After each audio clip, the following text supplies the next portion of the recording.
that's how we do it, folks. How are we going? We're out in the orchard here. I turned on the irrigation the other day just to see, well, not just to see, just to hydrate the plants because we've had some hot days. But look at me now. I've got my jacket on, my beanie back on because it's, I don't know what temperature it is, but it feels like about 10 degrees at the moment.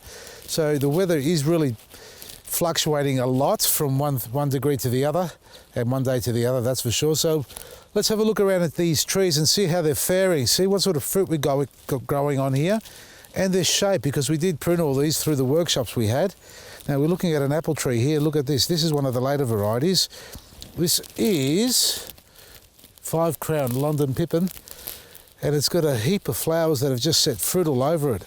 Now the shape's not too bad.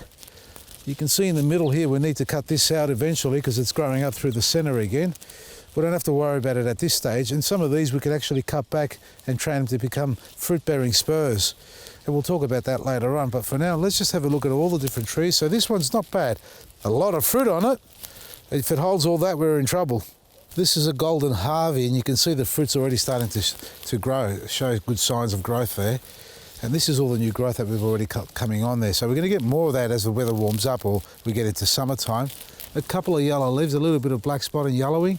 Nothing to worry about at this stage, and that would probably, I'd put that down to the weather, you know, from one hot day to a cold day the next. Now, we took the centre out of this because we had a centre crown coming through the middle, so a central leader coming up. You can see it's been taken out there. Now, that's already trying to show a new growth there to take over and refill in the middle. And that's the natural habit of any plant. You cut the guts out of the middle of it, it'll come back and fill in again. But what you can see we've done here, we've cut these back down to become a fruit-bearing spur. So this branch here should not grow any further, as opposed to this one here. See this? That's a new growth, and that'll continue growing up to the sky if I do nothing with that. It doesn't worry me at this stage. That's okay. We can leave it there. And in fact, we want to keep the canopy over the top as we go into the hot summer days, because we don't want to burn the fruit and expose it to too much sunlight. But that's what you want to do with all the ones growing inside. Turn them into fruit bearers, so that way you've got short little branches with lots of fruit. And this, I kid you not, would have 5, 10, 15, 20, 100, maybe more fruit on it. It's almost as tall as me. 4 foot nothing. Have a look at this apricot, loaded with fruit. Such a small tree, but so much fruit on it. Now, I've done a couple of prunes earlier on, nothing major on it, but now it's got so much fruit, more than the tree, the one I've got in the little private garden of ours, folks. This is loaded, and I like the open shape on it too. So these upright branches here, eventually I'm going to take them down because otherwise they'll keep growing up to the sky. But have a look at it. Probably could do with a little bit more foliage on it because it is a little bit bare. And another thing to look out for is here we are getting it. Freckle spots. See that there? All those spots we got going on there? That's just going to harden the skin on the apricot there, the fruit itself, and you don't want that to happen. So this will need to be sprayed. You need to treat it with a bluestone base like our disease control pack, and that will control it from spreading. It doesn't affect the fruit so much on the inside, but it's really ugly on the outside, and it can get to all of them. And it really is the adverse weather that's causing this. It'll go from one hot day to a cold and just stress the tree out, and all of a sudden, bang, the viruses appear on the plant. All the others are pretty clear, just a little bit of sign on that, but again, these are 3-year-old trees. 3.5-year-old trees, folks. They can't be much more than that if I remember correctly. Doing mighty fine, and you can see down the middle how it's dark green or greener because it's really dry. We have had no rain here despite the cold weather and the clouds over the top, but we've got the irrigation that's sitting underneath the surface, and we've got plenty of mulch and compost on top. And another thing about the weeds, and I've spoken about this before, really you've got to work with them. You can't sit there spraying herbicide on these weeds around the base of the trees. Some trees like citrus trees and even silver birches, for example, that have got shallow roots and fibrous roots, they will have a little bit of trouble competing against the grass growing underneath them. But if you keep them well hydrated, and in this case here, it's only a dripper line that's running through the middle, and they've had plenty of compost and all the good foods, and so the grass is really not taking a lot out of it, and in fact they're working together with the microbes in the soil to create some wonderful fruit on these trees. So they are breaking down the organic minerals that exist in the soil. Have a look at this one. Folks, that's just way too many fruit on this poor little tree. And have a look. They've already come in to do a taste test on this. The fruit's not ready to come off. A half twist and they should just fall off when they're ripe. Way too early, but something's come along and seeing when this is going to be ripe and ready. A little bit of blackening. So we may have a few spots here, you know, a bit of a leaf spot developing on this. Just got to be monitoring things like that, folks. And in all seriousness, they may need a bit of a spray. Look at this. We've got a fruit here that's been hit by the weather. Now, I haven't covered these trees and I haven't got any codling moth traps on these and I haven't got any tree guards around the base. So they're exposed to all the elements of nature and wildlife and insects and pests. Now that one there obviously didn't do well, but that's going to fall off and this tree will shed some fruit. There is no way it's going to keep all this fruit on it. This is an example. Here we go. So you can get a bit of an idea of how bad the weather's been. We got up to 30, 35 degrees. And I reckon it was blowing at least 60 k's an hour that day, and it scorched some of the tips of these leaves. Now the irrigation was on a day or two before, and I run it all night, so I can get a real deep soaking on these plants, which is important to keep them hydrated before the weather heats them. Otherwise I'll go backwards. But you know, the adverse weather is playing havoc on some of the trees. Some of the leaves, not all of them, they're holding ground, but these are ready for another feed. Now when it comes to feeding your plants, not just trees, any plant, if you're going to go down the path of synthetic fertilizers, be prepared to see some leaf drop, fruit drop, you know, flower drop and things like that, because some of those synthetic fertilizers, they release those minerals, so-called minerals, so quickly into the soil that it can burn the plant on the uptake, burn some of those wonderful roots that they have, the feeder roots, and you'll end up having problems with the plant. So you're better off going down the organic path, and the organic word is used very loosely, folks.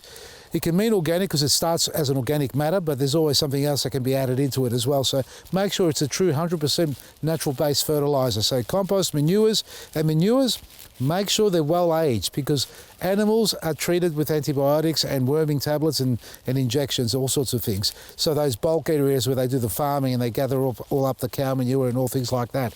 So if you're going to use any of that stuff there, not your own, which is pretty difficult to get if you haven't got a little area of holding the manure, those manures need to be aged properly. You need to let them sit. You know, they may have been in a bag for a number of weeks, but I'd be inclined to take them out, mix it maybe into the compost, or even just spread it out somewhere so it can just leach out for a number of weeks, if not months, and then apply it around the garden bed.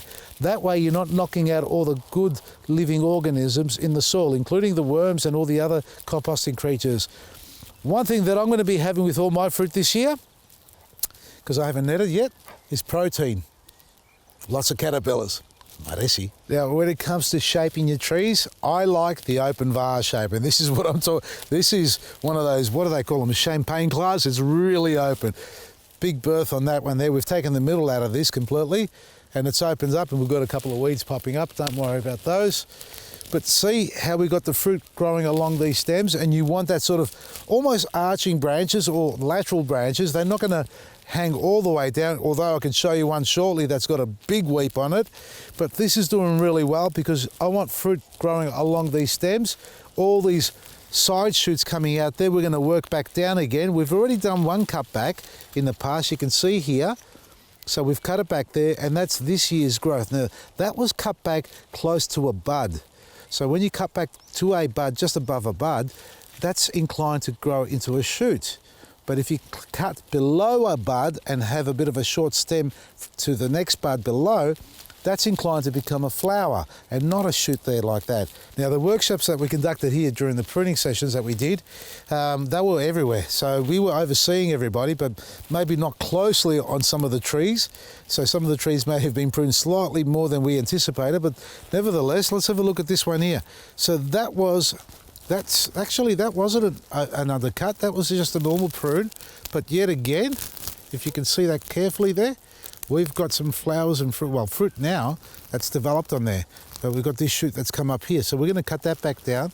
And what I mean by doing an undercut, so when the time comes for me to pruning this back here, what I'm going to do is count from the bottom 2 or 3 nodes up to here, and then cut just below that leaf there, that little point there. And I'm going to have this short little stem that's going to die back and force this little bud down here to pop out and start flowering for us. So that's the theory behind it. It's not 100%, but it works more often than not. And that's a great way to practice reducing the height of your tree and getting lots of fruit. This is nuts. Some of you are going to say, you got to thin this out, Vasily. And I'm going to tell you, bite your tongue. Have a look at this one. This is crazy. This is crazy. I call this a fidiki, which is a small apple, tiny apple, egg-shaped, as you can see as it is. It doesn't grow much larger than that, probably up to about this size, slightly bigger than that there. Early ripening, super delicious. You eat the whole thing in one bite. Literally shove it in your mouth and just start chewing on it. Look at this. This is what I love. Now that is heavy. That is ridiculously heavy. What do I feed my plants to get into fruit and flower like this, or flower and fruit like this? Is superfood and blackroot, folks, and compost. That's it. So if you can ever ask me what to feed your plants, whether it's an orchid, whether it's a citrus tree, a fruit tree, or other, it's going to be the same response. So we have our two dry mediums that we use, superfood, blackroot, and we use our liquid gold Lanique Butch as a liquid feed. And I haven't liquid fed these plants because I haven't got a big holding tank yet. But that's nuts. That's going to have to be thinned out, obviously, the branches that is, but let me enjoy the fruit before I do that. We'll come back in summer and show you how we thin out these plants. And I don't want them to grow big. I want them to be, is that broken? There's another one here. 1 second, sorry. Yeah, it's just broken. Look at this, just saw it. I don't know if that's the wind because we've had some seriously high winds, more than likely. I'm gonna have to come back and cut that off. It's not going to stress the tree too much if I leave it there. It's still holding its colour and moisture in there. But this is what happens. You've got to go out into your garden and have a look what's going on, because the difference between winter, spring and summer is as the fruit grows on it, it starts to weigh the branches down. And if you've got small, really weak sort of limb branches, nimble branches like this, they are going to start to arch over, and with high winds prevailing, we'll start to snap some of those branches. I mean, that branch there that broke off there is actually too high for me anyway. I really only want to keep them up to about a couple of metres, maybe 2.5 metres maximum, and get as much width as I can out of these trees. So open them up. Plum tree, that's going straight up to the sky, but we'll deal with that one as the season progresses. It's got a lot of plums on it as well. And my quince trees, which are prolific fruiterers and obviously grow really fast, and we're getting another decent crop on them this year. We did take the tops off these, we cut right back in the middle. And why it's growing more on one side, I'm not sure if you can tell from there, that's because we constantly get the winds from the northwest blowing this way, and that's why the tree's got a habit, you can see it's growing up rather than out, because it's always competing against the wind. But plenty of fruit, and that's what you want, and you want to thin them out in the middle. So if you've got fruit trees in your garden, folks, get out there and have a look at them, and I'm sure you're doing that regularly, but monitor them a bit closer. Sometimes you might get some pests and diseases developing, and aphids are still prevalent. Codling moth's going to come out there and start knocking your plants around, as I can see already affecting some of my apple trees. Caterpillars, obviously. What else are there? We said the aphids, and there's also diseases. Rust will develop on them, and this is what I mean by rust. We've got a sample here showing up. Is that rust? Well, it looked like rust. Or might that be just Eden? But rust is actually it's red like that, like typical rust is. So you may want to do a couple of sprays on your trees if you're really concerned, if they're showing some strong signs of being infected. And disease control pack is all you need to use. And remember, remove any dead, disease or damaged wood. As you saw earlier, one of my branches broken. Cut them off, clean them up, so they can have a better chance of life and no disease enters a plant or stresses a tree out anymore. And as we go into the season, we'll start talking about pruning them back and thinning them out a little bit more. That's a summer prune that we do, folks. Enjoy your fruit and feed them. And don't be scared to feed them organically, natural based, not synthetic, because that will knock your plants out for six. They'll probably drop all their fruit if you put too much of that stuff on, if any at all, that is too. So check out our website, vasilysgarden.com, and KC Gardens. And if I just remember correctly, I just remember before we go, you can cut this out and we can start that again if you like.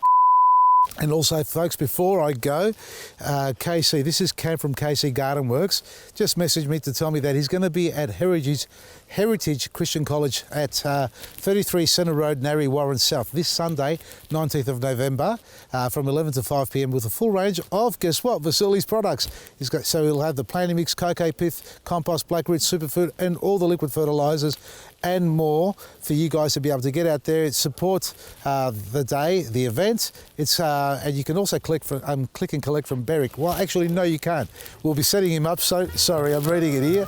He's asking to become one. So I've got to get back to him on that one there. But in the meantime, you can go to 33 Centre Road, Narre Warren, KC Garden Works. That's at the Heritage Christian College this Sunday. Put it in your diary. A beautiful day out. The weather should be great as well. I think it's actually going to be quite nice. Otherwise, if you can't get out there, visit us on our website or go to your local garden centre and support them, support us, and we'll support you. From me, Vasili, Maresi.